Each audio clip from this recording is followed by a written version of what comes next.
अस्सलाम वालेकुम फ्रेंड्स, मैं प्रोफेसर SJ आपको अपने चैनल प्लांट्स लवर पर खुशामदीद कहता हूँ। फ्रेंड्स, आज हम बात करेंगे कैक्टस फैमिली के बहुत ही खूबसूरत प्लांट पैची पोडियम के बारे में। इसकी लुक कुछ अनानास के प्लांट से मिलती जुलती है। पैची पोडियम एक ग्रीक वर्ड से लिया गया है जिसके मीनिंग्स थिक फुटेड के हैं। इसके टॉप पर लीव्स होती हैं, बॉडी सिल्वरी कलर की होती है और 6.2 सेंटीमीटर के इस पर स्पाइन्स होते हैं। ये प्लांट क्लोज टू एडीनियम और प्लूमेरिया की फैमिली से है।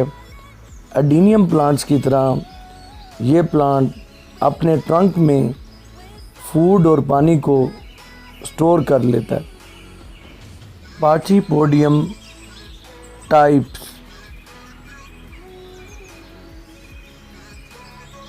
पैची पोडियम गियाई, इनका ट्रंक कदरे मोटा होता है। पैची पोडियम लूमेरी, इनका ट्रंक ज़्यादा मोटा नहीं होता।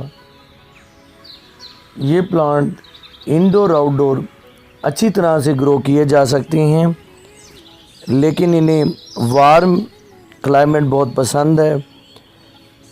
ये फुल सन में अच्छी तरह ग्रो करते हैं और फुल सन में इनका कद 4 मीटर से भी ज़्यादा हो जाता है। और अगर इन्हें शेडी एरिया में रखेंगे तो तब ये प्लांट्स ज़्यादा टॉल नहीं होंगे। विंटर सीज़न इनका डोरमेंसी का पीरियड होता है, इसमें पत्तियां झड़ जाती हैं।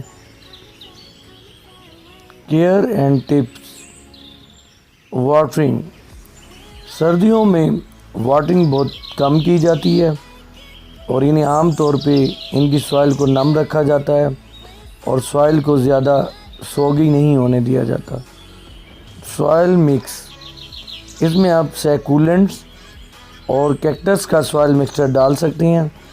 मेरी वीडियो इस पे बनी हुई है।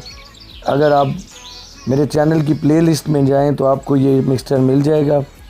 इसमें रेतीली मिट्टी, बालू मिट्टी और कौ डंग का इस्तेमाल अच्छा होता है। इसमें ग्रोथ इसकी अच्छी होती है। फर्टिलाइज़र। इसमें फर्टिलाइज़र्स का इस्तेमाल बहुत कम किया जाता है। अगर ज़्यादा किया जाए तो पत्तियां मुड़ जाती हैं और मुड़कर सूख जाती हैं। फ्लावर्स। जब ये प्लांट 3 से 4 फीट टॉल हो जाता है तो इस पे फ्लावर्स भी आते हैं। वाइट कलर के फ्लावर्स आते हैं, प्लूमेरिया के फ्लावर्स की शेप की तरह होते हैं और खुशबूदार होते हैं। इस पर फ्लावर्स आउटडोर आते हैं।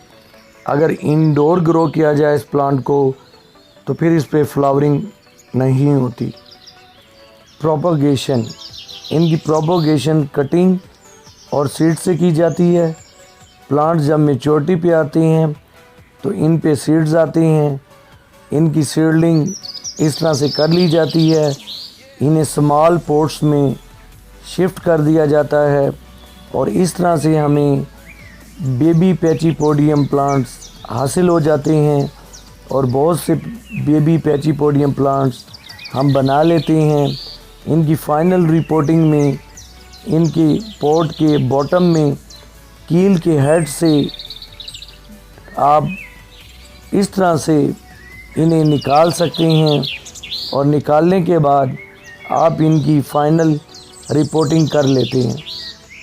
फ्रेंड्स, हम इस तरह से पैची पोडियम प्लांट्स अपने गार्डन्स में ग्रो कर सकते हैं और इस तरह से हम इन यूनिक प्लांट्स को और इनकी खूबसूरती को एंजॉय कर सकते हैं। सिर्फ आपने इसमें वाटर और लाइट का ख्याल रखना है तो ये बहुत अच्छी तरह ग्रो करते हैं। तो फ्रेंड्स, अगर ये पैची पोडियम प्लांट आपको पसंद हैं तो आप भी लाएं और इनकी खूबसूरती को एंजॉय करें, अपने गार्डन को और ज़्यादा खूबसूरत करें। फ्रेंड्स, मेरी ये आज की वीडियो अगर पसंद आई हो तो इसे लाइक कीजिएगा, मेरे चैनल को सब्सक्राइब कीजिएगा। फिर किसी और वीडियो के साथ मुलाकात होगी। अल्लाह हाफिज़।